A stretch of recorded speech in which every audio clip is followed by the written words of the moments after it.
اس کے ہاتھوں پہ چھالے تھے، اس کے چہرے پہ پسینے کی لکیریں تھیں جو سورج کی کرنوں کے ساتھ چمکتی تھیں۔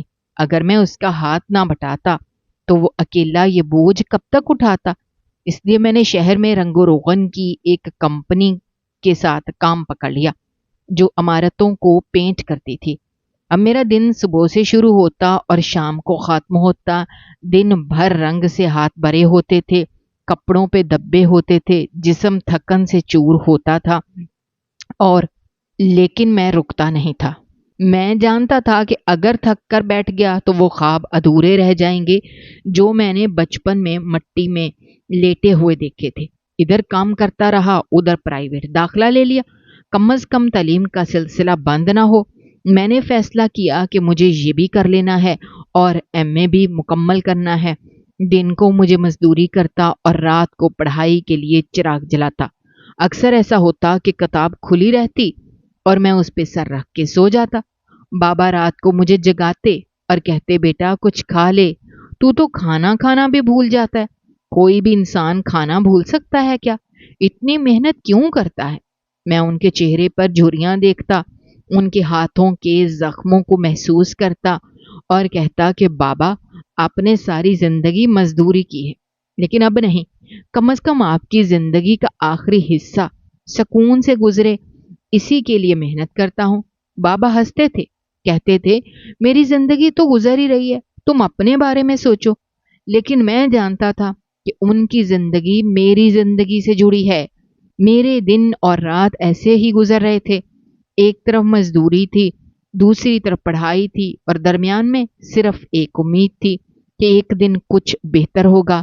لیکن جب مجھے پتا چلا کہ میرے ساتھ پڑھنے والے لڑکے اب بھی کالج جاتے ہیں اور انہوں نے اگلی کلاسوں میں داخلہ لے لیا ہے تو میرا دل بہت دکھی ہوا۔ مجھے ایسا لگا جیسے میں پیچھے رہ گیا ہوں۔ مجھے ٹینشن ہونے لگی تھی، دل بوجھل ہو جاتا تھا اور میں کسی سے بات نہیں کرتا تھا۔ کبھی کبھی دل کرتا تھا کہ سب کچھ چھوڑ دوں، لیکن پھر بابا کی آنکھیں یاد آتیں اور میں خود کو سنبھال لیتا۔ وقت گزرتا گیا اور اسی محنت کے ساتھ 4 سال گزر گئے اور میں نے پرائیویٹ طور پر اپنی تعلیم مکمل کر لی، یہ بھی مکمل کر لیا اور ایم اے بھی کر لیا۔ اب میں چاہتا تھا کہ مقابلے کے امتحان کی تیاری کروں۔ میرے دل میں ایک خواہش جاگی کہ شاید میں بھی ان لوگوں میں شامل ہو جاؤں جن کو لوگ افسر کہہ کر بلاتے ہیں، جن کی بات کو سنا جاتا ہے، جن کے ماں باپ فخر سے کہتے ہیں کہ یہ ہمارا بیٹا ہے۔ میں نے بابا سے ذکر کیا تو وہ کچھ دیر خاموش رہے، پھر بولے، ہاں میں نے سنا ہے، میرے ایک دوست کا بیٹا بھی دیتا ہے۔ وہ کہتا تھا کہ اس میں بہت محنت ہے اور قسمت بھی چاہیے، پی ایچ ڈی والے بھی فیل ہو جاتے ہیں، تیرے جیسے معمولی لڑکے کو کیا ملے گا؟ میں نے مسکرا کر کہا، کچھ نہ بھی ملا، اتنا تو سیکھ لوں گا کہ امتحان کیسا ہوتا ہے اور کیسے دیا جاتا ہے۔ اگلی بار تیاری مکمل ہوگی تو شاید کامیابی بھی مل جائے۔ بابا نے کہا کہ اگر تیرا دل یہی کہتا ہے تو پھر دے لے امتحان۔ میں نے بھی ہاں کہا اور فارم بھر کے امتحان دے دیے۔ کہنے کو تو میں نے مقابلے کا امتحان بھی دیا ہوا تھا، لیکن ابھی اس کا رزلٹ نہیں آیا تھا، اس لیے میں اس کو اپنی ڈگریوں میں گنتا نہیں تھا۔ اگر کوئی مجھ سے پوچھتا کہ بیٹا کتنی پڑھائی کی ہے تو میں بتاتا کہ میں نے ایم اے مکمل کر لیا ہے، جو کہ میرے محلے میں ایک بڑی کامیابی سمجھی جا رہی تھی، اور کچھ لوگ مجھے دیکھ کر رشک بھی کرتے تھے کہ ساجد نے مزدوری کے ساتھ پڑھائی بھی مکمل کی ہے۔ لیکن حقیقت یہ تھی کہ میرے پاس کوئی نوکری نہیں تھی اور میں دن رات اسی فکر میں رہتا تھا کہ آخر میں کیا بنوں گا، کیونکہ جس ملک میں رہتا تھا وہاں ڈگری سے زیادہ اہم سفارش تھی اور تعلیم سے زیادہ زور رشوت پر چلتا تھا۔ میں جب بھی کہیں نوکری کے لیے جاتا تو وہ لوگ میرا سی وی دیکھ کے پہلے مسکراتے، پھر پوچھتے تھے کہ کسی کی سفارش ہے یا کوئی جان پہچان والا ہے، اور جب میں انکار کرتا تو ان کے لہجے کی گرم جوشی سرد ہو جاتی تھی اور ان کا انداز ایسا ہوتا تھا جیسے میں وقت ضائع کر رہا ہوں۔ کچھ لوگ تو اور بھی آگے نکل گئے اور صاف صاف کہہ دیا کہ اگر نوکری چاہیے تو 50,000 دے دو، سیٹ تمہاری ہے۔ ان کی باتیں سن کے میرا دل بیٹھ جاتا تھا۔ میں سوچتا تھا کہ جس کے پاس پیسے ہی نہیں ہیں وہ کہاں سے دے گا؟ اور جس نے یہ پیسے جمع کرنے ہیں وہ نوکری کے بغیر کیسے کرے گا؟ بابا سے بات کرتا تو وہ صرف اتنا کہتے کہ بیٹا اس ملک میں ایم اے کر کے بھی لوگ چپڑاسی بنے ہوئے ہیں، اب تو خود ہی سوچ لے کہ تیرا کیا بنے گا۔ میں خاموش ہو جاتا تھا کیونکہ میرے پاس اس سوال کا کوئی جواب نہیں ہوتا تھا۔ لیکن پھر ایک دن میں بیٹھا ہوا سوچ رہا تھا کہ اگر سب دروازے بند ہیں تو کیا میرے پاس کوئی بھی راستہ نہیں؟ میں نے اپنی ہی پرانی مزدوری والی جگہ کو یاد کیا جہاں میں رنگ کرنے والی کمپنی کے ساتھ ٹھیکے پر کام کرتا تھا۔ میں نے سوچا کیوں نہ وہاں جا کے پوچھوں کہ شاید کچھ ہو جائے۔ جب میں وہاں پہنچا تو پتا چلا ان کو ایک نئے سپروائزر کی ضرورت ہے، اور یہ بات سن کے مجھے لگا جیسے خدا نے میرے دل کی آواز سن لی ہے۔ لیکن سپروائزر کا کام اتنا آسان بھی نہیں تھا۔ اس کا کام یہ تھا کہ اگر کمپنی نے کسی بلڈنگ کا ٹھیکہ لیا ہے تو وہ وہاں روزانہ جا کے یہ دیکھے کہ کلر والے صحیح کام کر رہے ہیں یا نہیں، کون غائب ہے اور کون دیر سے آیا ہے، کون بے دلی سے رنگ کر رہا ہے۔ سپروائزر کو بھی مزدوروں کی طرح صبح سے شام تک وہیں موجود رہنا ہوتا تھا اور سب کو ہدایت دینا ہوتی تھی، اور اس کے بدلے میں جو تنخواہ ملتی تھی وہ بھی کوئی خاص نہیں تھی، یعنی صرف اتنا ہی تھا کہ گزارا ہو سکے۔ لیکن پھر بھی مجھے لگا کہ اگر میں فارغ رہنے کے بجائے یہ کام کر لوں تو کم از کم بابا کی مزدوری تھوڑی کم ہو جائے گی اور میرے لیے کچھ تجربہ بھی بن جائے گا۔ مجھے یاد آیا کہ جو پچھلا سپروائزر تھا وہ تو صرف ایف اے پاس تھا اور اس نے کئی سال وہاں کام کیا، لیکن اب انہوں نے اخبار میں اشتہار دیا تھا کہ ہمیں ایک ایم اے پاس سپروائزر چاہیے۔ مجھے لگا یہ موقع میرے لیے ہو سکتا ہے۔ میں نے سوچا کہ جب میں ان کے سامنے جاؤں گا تو وہ مجھے پہچان جائیں گے، کیونکہ میں نے ان کی کئی بلڈنگز میں مزدوری کی ہے اور ان کے کام کا طریقہ بھی جانتا ہوں۔ میں صبح جلدی اٹھ کر تیار ہوا، اپنی سادہ سی شلوار قمیض پہنی اور فائل ہاتھ میں لے کے انٹرویو کی جگہ پہنچا۔ وہاں جب میں داخل ہوا تو مجھے پتا چلا کہ میں اکیلا نہیں ہوں اور کئی لڑکے پہلے سے لائن میں کھڑے ہیں۔ میں بھی ان کے ساتھ لائن میں کھڑا ہو گیا اور انتظار کرنے لگا۔ اندر سے میری خواہش تھی کہ وہ مجھے دیکھتے ہی پہچان جائیں گے، شاید کہیں گے ساجد تو وہی لڑکا ہے جو پہلے ہمارے ساتھ مزدوری کرتا تھا۔ لیکن ایسا کچھ نہیں ہوا۔ میری باری آئی، میں ان کے سامنے جا کے بیٹھ گیا۔ میرے ہاتھ میں وہ فائل تھی جس میں سارے ڈاکومنٹس تھے۔ میں نے وہ فائل ان کے سامنے میز پر رکھ دی اور بیٹھ گیا۔ وہ فائل دیکھنے لگے اور میں دل ہی دل میں دعا کرنے لگا کہ خدا کرے انہیں میری تعلیم پسند آ جائے اور وہ مجھے یہ نوکری دے دیں۔ لیکن میرے لیے حیرت کی بات یہ تھی کہ انہوں نے فائل کو ایک طرف رکھ دیا اور آج کا اخبار کھول کے پڑھنے لگے۔ ان کے اس رویے سے میرے دل میں ایک ٹھنڈا سا احساس ہونے لگا۔ میں ان کے چہرے کو دیکھ رہا تھا اور وہ ایک دوسرے کے کانوں میں کچھ باتیں کر رہے تھے، اور ان کے چہروں سے مجھے کوئی امید کی کرن دکھائی نہیں دے رہی تھی، اور میں سوچنے لگا شاید میری قسمت میں یہ نوکری بھی نہیں ہے۔ وہ دوسرے کے کان میں کچھ سرگوشیاں کر رہے تھے اور ان کے چہروں پر وہ مخصوص ہنسی تھی جو کسی کو حقیر سمجھنے والے لوگ رکھتے ہیں۔ میں اندر گیا تو کسی نے میری طرف صحیح طریقے سے دیکھا بھی نہیں، جیسے میں وہاں موجود ہی نہیں ہوں۔ ان کے انداز سے مجھے اندازہ ہونے لگا تھا کہ شاید وہ میرے کپڑوں پر بات کر رہے تھے۔ میرے جوتے پرانی حالت میں تھے، قمیض شاید زیادہ پرانی نہیں تھی لیکن استری نہ ہونے کی وجہ سے وہ سکڑی ہوئی لگ رہی تھی۔ پتلون پر بھی پرانی گرد جمع ہوا تھا۔ مجھے اسی بات سے سب سے زیادہ نفرت تھی جب لوگ کسی کی ظاہری حالت کو دیکھ کر اس کی اوقات کا اندازہ لگاتے ہیں، جیسے غربت کوئی گناہ ہو، جیسے محنتی ہونا کوئی جرم ہو۔ میں وہاں کچھ دیر بیٹھا رہا لیکن انہوں نے میری طرف کوئی خاص توجہ نہ دی، تو میں نے کہا کہ میں چاہتا ہوں۔ میں اٹھ کے جانے لگا اور دروازے تک پہنچ گیا، تبھی کسی نے آواز دی، مسٹر ساجد ذرا ادھر آئیں۔ میں چونک گیا کہ شاید میرا انٹرویو ابھی شروع ہونے والا ہے۔ میں واپس پلٹا تو جو صاحب کرسی کے سب سے آگے بیٹھے تھے اور جن کے بارے میں مجھے بتایا گیا تھا کہ وہ اس کمپنی کے مالک ہیں، وہ اٹھ کر میری طرف آئے اور اچانک مجھے گلے سے لگا لیا۔ میں تو بالکل ہکا بکا رہ گیا۔ دل میں ہزار سوال اٹھنے لگے کہ یہ کیا ہو رہا ہے۔ وہ جو مالک تھا جو اکثر بہت روبدار نظر آتا تھا، وہ آج مجھے گلے کیوں لگا رہا ہے؟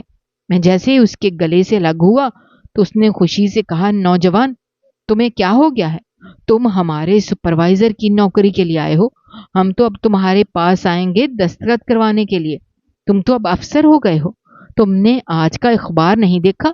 میں حیرانی سے بولا کہ نہیں، میں نے تو نہیں دیکھا۔ انہوں نے کہا لگایا اور کہا کہ تم نے پورے شہر میں ٹاپ کیا ہے، سی ایس ایس کے امتحان میں اول آئے ہو۔ تو اب یا تو ڈپٹی کمشنر بنو گے یا اسسٹنٹ کمشنر، شاید تمہیں اس سے بھی بڑی پوسٹ مل جائے، اور تم یہاں سپروائزر کی جاب کے لیے آئے ہو۔ اتنے بڑے آدمی کو اتنا بے پرواہ نہیں ہونا چاہیے۔ انہوں نے میری طرف اخبار بڑھایا۔ میں نے جیسے اخبار پر نظر ڈالی، میری آنکھیں کھل گئیں۔ میری تصویر تھی اور میرے نام کے ساتھ نمایاں الفاظ میں لکھا تھا، ساجد محمود نے پورے شہر میں سی ایس ایس کے امتحان میں پہلی پوزیشن حاصل کی ہے۔ میری آنکھوں سے آنسو نکل آئے۔ میں نے بے اختیار نظریں نیچے جھکا لیں۔ وہ لوگ ہنس رہے تھے، خوشی سے مجھے مبارکباد دے رہے تھے۔ کمپنی کا وہی سخت گیر مالک میرے کندھے پر تھپکی دے کر کہنے لگا، جب تم ہمارے ساتھ کام کرتے تھے تب تم نے کیوں نہیں بتایا کہ تم پڑھائی بھی کر رہے ہو؟ ہم اتنے بھی برے نہیں تھے کہ تمہاری مدد نہ کرتے، لیکن تم نے تو سب کچھ چپ چاپ ہی کر دیا، اور اب دیکھو اللہ نے تم پر کیسا کرم کیا ہے۔ میں حیران بھی تھا اور خوش بھی۔ میری زبان جیسے بند ہو گئی تھی۔ میں صرف شکر ہی ادا کر پا رہا تھا۔ دل ہی دل میں یہ سوچ رہا تھا کہ اگر میری ماں زندہ ہوتی تو آج وہ کتنی خوش ہوتی۔ میں نے وہ اخبار پکڑا، تیزی سے باہر نکلا، جیسے میرے پیروں میں پر لگ گئے ہوں۔ راستے بھر میں لوگوں کو وہ خبر دکھاتا رہا، میں بھاگتا رہا۔ آخر کار گھر پہنچا۔ دروازہ کھولتے ہی ابا سامنے نظر آئے۔ میں نے ان کے سامنے اخبار رکھا اور کہا، ابا یہ دیکھو۔ ابا پہلے حیرانی سے مجھے دیکھتے رہے، پھر اخبار دیکھا تو ان کی آنکھیں کھل گئیں اور پھر ان میں نمی سی آ گئی۔ میں نے ان کو آدھے گھنٹے تک سمجھایا کہ یہ سچ ہے، مذاق نہیں کر رہا، یہ خواب نہیں ہے، حقیقت ہے۔ وہ بار بار میرے چہرے کو دیکھتے اور پھر اخبار کی سرخی پڑھتے، جیسے ان کا دل ماننے کو تیار ہی نہ ہو۔ لیکن جب مان گیا تو سب سے زیادہ خوش وہی ہوئے۔ ان کی آنکھوں میں وہ چمک تھی جو میں نے آج سے پہلے کبھی نہیں دیکھی تھی۔ ان کی آواز روند گئی تھی اور وہ بار بار میرا ماتھا چومتے جا رہے تھے، میرے سر پر ہاتھ پھیرتے جا رہے تھے۔ ان کے ہونٹ کانپ رہے تھے اور وہ بار بار اللہ کا شکر ادا کر رہے تھے، کہتے جا رہے تھے، میرے بیٹے نے میرا سر فخر سے بلند کر دیا، میری محنت رنگ لے آئی، میری دعائیں قبول ہو گئیں۔ میں نے ان کے پاؤں پکڑ لیے اور کہا، ابا یہ سب آپ کی دعاؤں کا نتیجہ ہے۔ آپ نے ہمیشہ مجھے سمجھایا، برداشت سکھایا، حوصلہ دیا۔ اگر آپ نہ ہوتے تو میں یہاں نہ پہنچتا۔ ہم دونوں کی آنکھیں بھیگ چکی تھیں اور ساتھ ہی میری چھوٹی بہن بھی آ گئی، جو شور سے ان کے باہر آئی تھی۔ وہ بھی خوشی سے جھومنے لگی اور امی کی تصویر کو سلام کرنے لگی، جیسے وہ سب کچھ دیکھ رہی ہوں۔ میں خاموشی سے ان سب کو دیکھتا رہا، دل ہی دل میں شکر ادا کرتا رہا کہ زندگی نے ایک نیا موڑ لیا ہے۔ غربت کے اندھیرے چھٹنے والے ہیں اور اب عزت کا سورج طلوع ہونے والا ہے۔ اس کے بعد میری ٹریننگ شروع ہوئی۔ اللہ نے بڑا کرم کیا، سارے مرحلے آسان ہوئے، مجھے کوئی دقت نہیں ہوئی، کیونکہ دل سے نکلی ہوئی دعا اور سچی محنت کبھی رائیگاں نہیں جاتی۔ جب میں وہاں پہنچا تو میں نے دیکھا کہ باقی سب بھی بڑے ذہین اور پڑھے لکھے لوگ ہیں۔ ان کی چال ڈھال، ان کا بولنے کا انداز، ان کا اٹھنا بیٹھنا، سب کچھ اس بات کی گواہی دے رہا تھا کہ یہ لوگ خاص ہیں۔ میں نے یہ بات جلدی سے سمجھ لی کہ مقابلے کے امتحان پاس کرنے کے بعد اصل امتحان اب شروع ہوا ہے۔ یہاں آ کر صرف ڈگری یا قابلیت نہیں بلکہ شخصیت بھی دیکھی جاتی ہے، کیونکہ جو بندہ آگے جا کر عوام کے درمیان کام کرے گا، لوگوں کے مسائل سنے گا، ان کی زندگی کے فیصلے کرے گا، اسے مکمل طور پر ایک سلجھی ہوئی شخصیت کا مالک ہونا چاہیے۔ اور یہی وہ چیز تھی جس پر مجھے تھوڑا سا کام کرنا تھا۔ میں یہ مانتا ہوں کہ میں شکل و صورت سے برا نہیں تھا، بلکہ کافی لوگ کہتے تھے کہ میں خوبصورت ہوں، لیکن مزدوری نے میرے ہاتھ کالے کر دیے تھے۔ میرے ناخن سخت ہو چکے تھے، میری جلد کھردری ہو گئی تھی، میرے چہرے پر تھکن لکھی ہوئی تھی، لیکن جوں جوں وقت گزرا میرا انداز بدلنے لگا، میرے کھانے پینے کا طریقہ بہتر ہو گیا، میرے رہن سہن میں نرمی آ گئی، میرے چہرے پر ایک وقار سا آنے لگا، اور جب لوگ مجھے افسر کہہ کر بلاتے تو مجھے لگتا واقعی میرے اللہ نے میری محنت کا صلہ دے دیا۔ مجھے جو نیلا گھر ملا تھا وہ سرکاری تھا، اس میں ضرورت کی ہر چیز تھی۔ میں نے سب سے پہلے اپنے بابا کا کام بند کرایا، ان کو بتایا کہ اب تم نے صرف آرام کرنا ہے، تمہاری ذمہ داری ختم ہو گئی، تم نے اپنا فرض پورا کر دیا، اب تم صرف میرے ساتھ رہو گے۔ میں ان کو لے کر سرکاری گھر گیا، ان کا الگ کمرہ بنایا، ان کو الگ بیڈ تھا، اے سی لگا ہوا تھا، اور ان کے آرام کے لیے ایک نوکر رکھا تھا جو صرف ان کے کام کے لیے تھا، جو ان کے پاؤں دبائے، جو ان کے لیے وقت پر چائے بنائے، کھانا تیار کرے، ان کی دوائیوں کا خیال رکھے، اور ان کو صرف ایک بات کہے کہ ابا جی آپ بس دعائیں دیں۔ ان کا چہرہ وہ چمک رہا تھا جو کبھی میں نے بچپن میں دیکھا تھا جب انہوں نے مجھے پہلی بار اسکول کا یونیفارم دلایا تھا۔ وہ مسکراہٹ جو انہوں نے برسوں پہلے کہیں چھوڑ دی تھی وہ اب واپس آ گئی تھی۔ ان کی آنکھوں میں وہ روشنی واپس آ گئی تھی جو غربت نے چھین لی تھی، اور میرے لیے یہی سب سے بڑی کامیابی تھی۔ میرے پاس اب ایک سرکاری گاڑی تھی جس پر نیلی بتی جلتی تھی، ڈرائیور مجھے ہر جگہ لے کر جاتا تھا، ایک نوکر تھا جو میرے کپڑے سنبھالتا تھا، کھانے کا خیال رکھتا تھا، اور 2 گارڈز تھے جو ہر وقت میرے ساتھ رہتے تھے۔ مجھے معلوم تھا کہ یہ سب چیزیں عارضی ہیں اور یہ سب اللہ کی طرف سے ہے، اسی لیے میں ان سب چیزوں کو فخر کے طور پر نہیں بلکہ شکر کے طور پر اپناتا تھا۔ میرا کام تھوڑا مشکل تھا کیونکہ مجھے روزانہ درجنوں فائلیں دیکھنی ہوتی تھیں، لوگوں کے مسائل سننے ہوتے تھے، ہر فائل پر دستخط کرنے سے پہلے اس کے ہر پہلو کو سمجھنا ہوتا تھا، کیونکہ ایک فیصلہ کئی زندگیوں کو متاثر کر سکتا ہے۔ اس لیے میں اپنی پوری دیانتداری سے کام کرتا تھا، اور جب مجھے تھکن محسوس ہوتی تو میں بابا کے کمرے میں جا کر بیٹھ جاتا، ان کے چہرے کی رونق دیکھ کر مجھے تازگی ملتی۔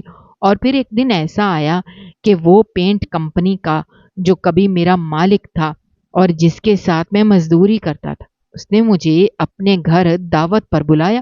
مجھے حیرانی ہوئی کیونکہ میں نے سوچا کہ شاید وہ بس پرانا تعلق یاد کر کے بلایا ہے، لیکن جب میں گیا تو اس نے میری بڑی عزت کی، میرے لیے خاص کھانے تیار کیے، میری خوشبوؤں سے مہکتی ہوئی آمد کا استقبال کیا، اور پھر ایک بات کہی جو میں سوچ بھی نہیں سکتا تھا۔ اس نے کہا ساجد بیٹا، میں چاہتا ہوں تم میرے داماد بنو، میری بیٹی کا رشتہ تمہارے لیے ہے۔